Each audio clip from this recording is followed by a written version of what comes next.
What if I told you the richest family in Malaysia doesn't just have a lot of money? They quietly control huge parts of the country's economy. They're behind some of the biggest industries, from palm oil and real estate to banking and tech. But they don't show off. They work smart, move in silence, and have built an empire that touches the lives of millions every single day. And the way they did it, it's not just about luck. It's a story of strategy, hard work, and making the right moves at the right time. Here's something crazy. The top 1% of the richest families in Malaysia control nearly half of the country's total wealth. That means just a few families hold more money and power than most of the population combined. And at the very top of that small, powerful group is the family we're about to talk about. Their business stretches across many areas: plantations, luxury buildings, internet companies, banks, and even politics. They've spread their influence in every direction, like roots of a giant tree. Now think about this. While most people are trying to save up for a house or a car, this family is passing down billion-dollar companies to their children. They're not just joining the game, they're setting the rules. And while other businesses struggle with change, this family keeps growing stronger year after year. So don't go anywhere. In this video, you'll see how they built their empire, what secret strategies they use, and how they managed to stay on top in a world that's always changing. This isn't just a story about being rich. It's a story about smart decisions, long-term thinking, and real power. Let's dive in. Every empire has a beginning. And this one started with soil under the fingernails, not silver spoons. Long before billion ringgit companies and luxury towers, there was just a single piece of land. A small plantation, bought in the early 1900s, quietly tucked away in a rural corner of Malaysia. Back then, no one could have imagined that this simple plot would grow into the roots of one of the most powerful family empires the country has ever seen.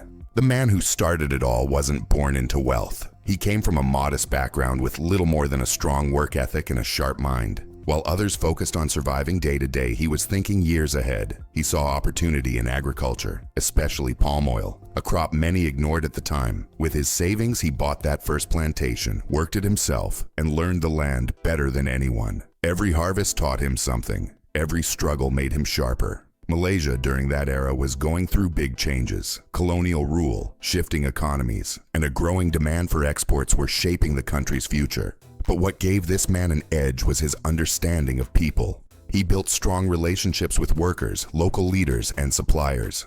In a time when trust and loyalty mattered more than flashy deals, he built a business culture rooted in respect and reliability. Family also played a huge role. In Malaysian culture, family ties aren't just emotional, they're strategic.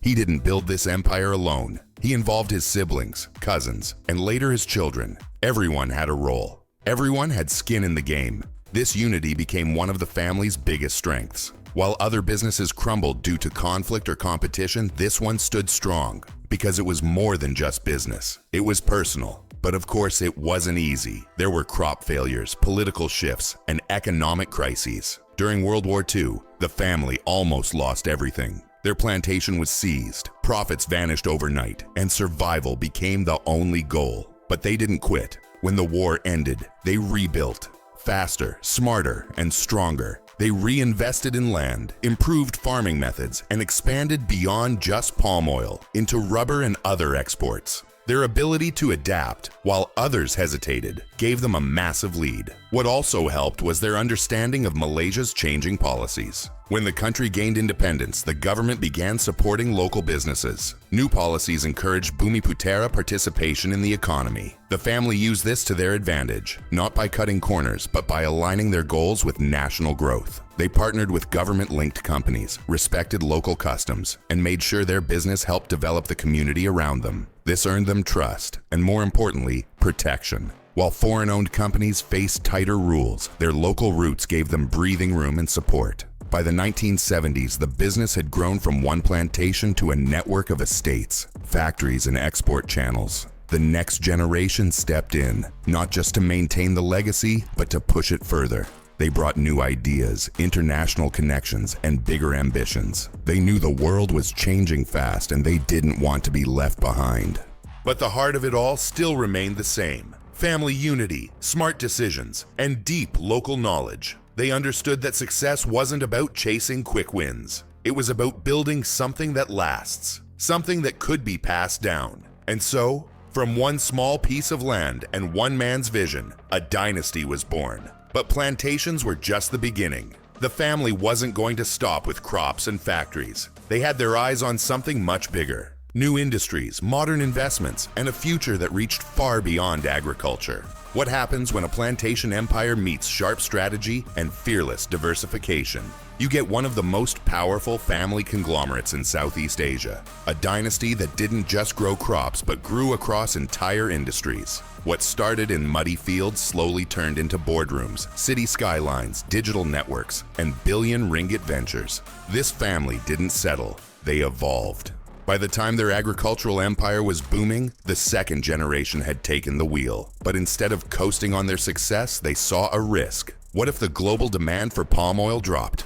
What if land laws changed or environmental regulations tightened? They understood something crucial. No matter how strong your roots, putting all your eggs in one basket is a gamble. So they decided to spread out, and that decision changed everything. Their first major step? Real estate. With the rising urban population and Malaysia's rapid development in the 80s and 90s, land near their plantations began to rise in value. While others sold off for quick profit, this family developed it. They built residential properties, office towers, shopping malls, and even entire townships. By turning raw land into high-value assets, they created a second cash engine, one that complemented and outgrew the plantation business. Then came banking. They understood that to stay truly powerful, they needed a foothold in finance. So they acquired a stake in a growing local bank. But they didn't just invest, they helped transform it. Their influence helped steer the bank toward digital banking early, modernizing systems before many competitors saw the shift coming. This not only expanded their financial power, but gave them insider access to economic trends, loan flows, and corporate networks across the region. Telecommunications was next. As mobile phones and the internet spread, the family jumped in early, buying stakes in local telecom providers. They saw that the future wasn't just about land and money, it was about connectivity. This move brought them into homes and hands across Malaysia, and it also opened doors to the tech world. And that's where things got even more interesting. While many old money families hesitated with technology, this one leaned in. They began backing startups, especially in digital finance, e-commerce, and renewable energy. In fact, they were among the first major investors in a now popular digital wallet that's used by millions across Southeast Asia today. They understood the future wasn't just about owning hard assets, it was about owning data, access, and speed. One of their boldest moves came in the 2010s when they entered renewable energy. While others clung to fossil fuels, they started building solar farms and backing green energy projects. Not because it was trendy, but because they understood two things: long-term profit and global relevance. As governments and businesses shifted toward sustainability, the family was already 2 steps ahead, positioned to lead instead of follow. Their partnerships were just as smart. They didn't try to do everything alone. Instead, they worked with foreign companies, global funds, and government-linked firms.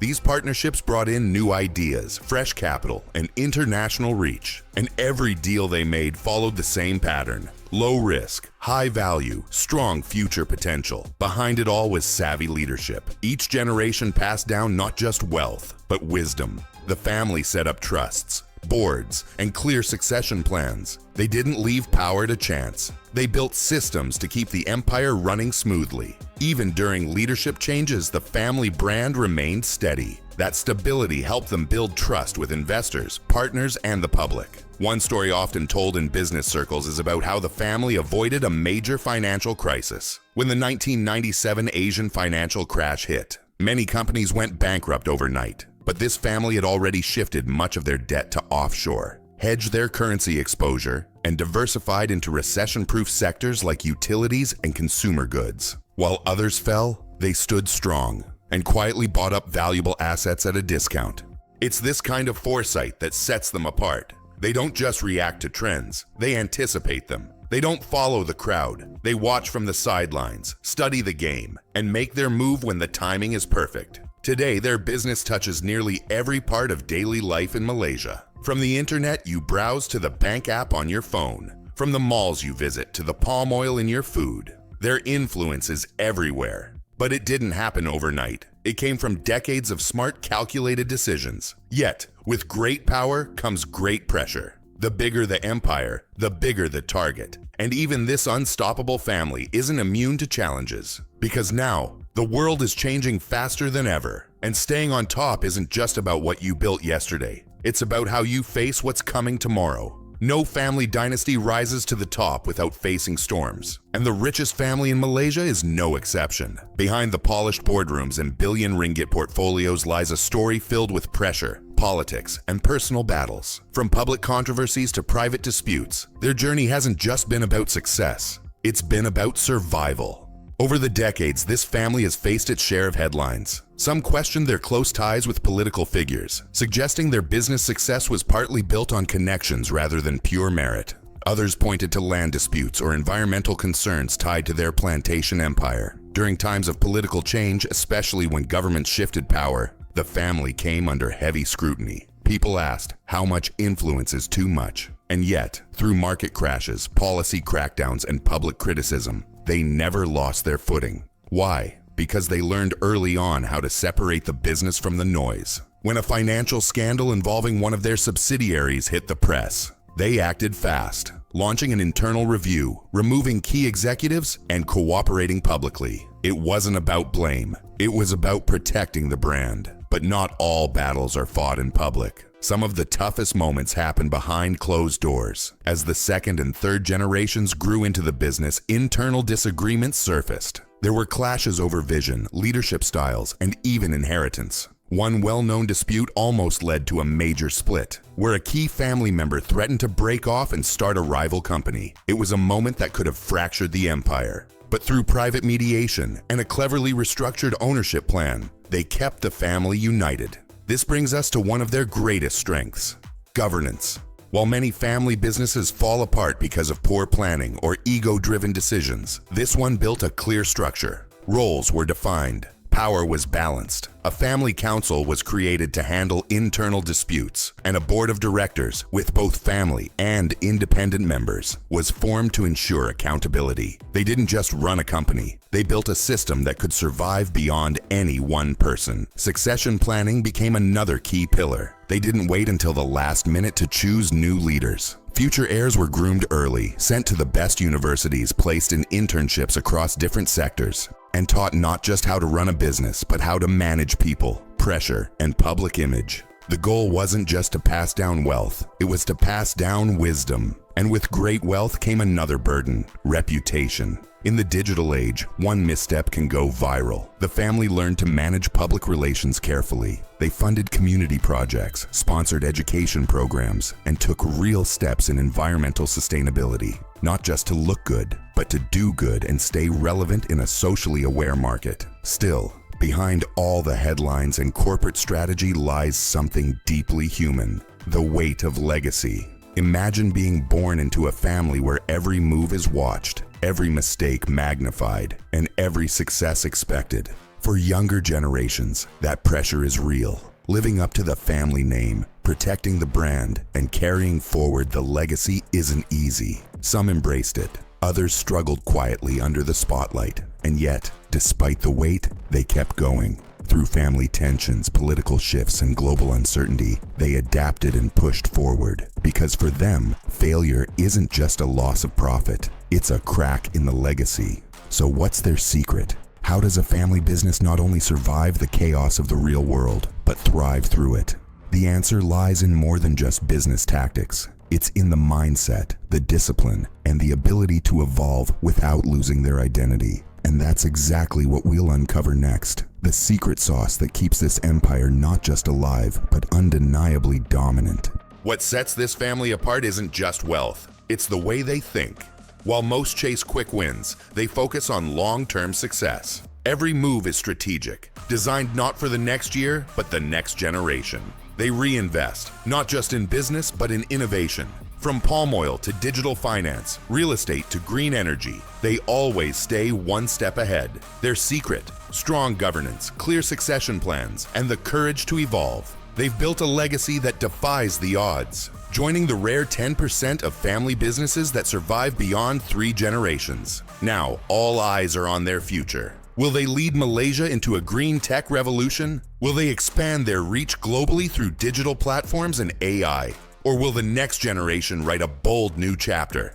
One thing is clear, this isn't just a story of money. It's a story of vision, discipline, and staying power. And as the world changes faster than ever, one question remains: what will they build next? From a single plantation to a multi-industry empire, this family's journey is a powerful example of vision, resilience, and strategic brilliance. Their impact on Malaysia's economy is undeniable, and their story is far from over. What surprised you most about their rise? Drop your thoughts in the comments. Would you want to explore other global dynasties too? Don't forget to like, subscribe, and share if you love stories about wealth, power, and legacy.